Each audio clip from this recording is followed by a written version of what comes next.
നമസ്കാരം.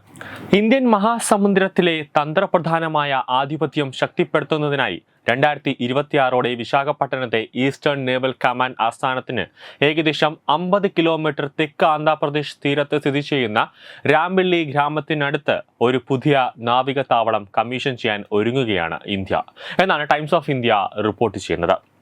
വർഷ എന്ന ക്ലാസിഫൈഡ് പ്രൊജക്ടിന്റെ ഭാഗമായി നിർമ്മിച്ച റാംബിള്ളിയിൽ ഇന്ത്യയുടെ വളർന്നു വരുന്ന ആണവ ശക്തിയുള്ള ബാലിസ്റ്റിക് മിസൈൽ അന്തർവാഹിനികളുടെ വ്യൂഹത്തെ ഉൾക്കൊള്ളുന്നതിനായി രൂപകൽപ്പന ചെയ്തിരിക്കുന്ന ഭൂഗർഭ തുരങ്കങ്ങളുടെ ഒരു ശൃംഖല ഇതിൽ ഉൾപ്പെടുന്നുണ്ട്.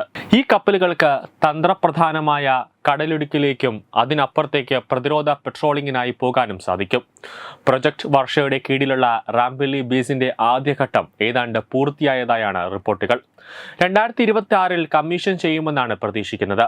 കാർവാർ ബേസിൽ പ്രൊജക്ട് സീബേഡിന് കീഴിൽ നടക്കുന്നത് പോലെ ഇതും ഘട്ടം ഘട്ടമായി വികസിപ്പിക്കാനും നവീകരിക്കാനും ശ്രമിക്കുമെന്നാണ് ഒരു മുതിർന്ന പ്രതിരോധ വൃത്തം ടൈംസ് ഓഫ് ഇന്ത്യയുടെ റിപ്പോർട്ടിൽ പറയുന്നത്. ഇന്ത്യയുടെ കടലിനടിയിലെ പ്രതിരോധ ശേഷിയിൽ റാംബിള്ളി സൈനിക താവളം വലിയ ഒരു മുതൽക്കൂട്ടാണ്. അതേസമയം ഇന്ത്യൻ നാവികസേനയുടെ അണ്ടർ വാട്ടർ ആയുധശേഖരവും വികസന പാതയിലാണ്.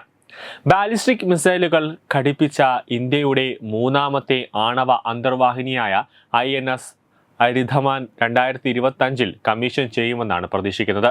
7000 ടൺ ഭാരമുള്ള അതിന്റെ 2 മുൻഗാമികളായ INS അരിഹന്ത്, INS അരിഘട്ട് എന്നിവയേക്കാൾ വലുതാണ്.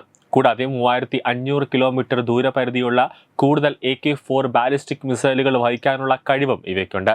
കര, വായു, കടൽ എന്നിവിടങ്ങളിൽ നിന്നും ആണവായുധങ്ങൾ എത്തിക്കാനുള്ള കഴിവുള്ള ഇന്ത്യയുടെ ആണവ ട്രയാഡിനെ ഈ കൂട്ടിച്ചേർക്കൽ കൂടുതൽ ഉറപ്പിക്കും.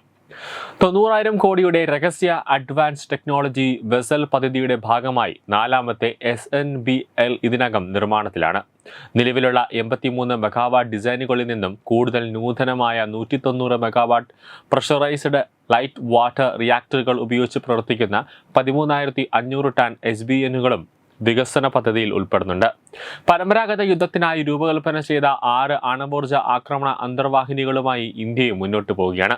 കഴിഞ്ഞ വർഷം ഒക്ടോബറിൽ സുരക്ഷാ കാര്യങ്ങൾക്കായുള്ള ക്യാബിനറ്റ് കമ്മിറ്റി 980 ടൺ ഭാരമുള്ള ആദ്യത്തെ 2 SSN നിർമ്മാണത്തിന് അനുമതി നൽകിയിരുന്നു. ന്യൂസ് ഡെസ്ക് തത്വമൈ TV.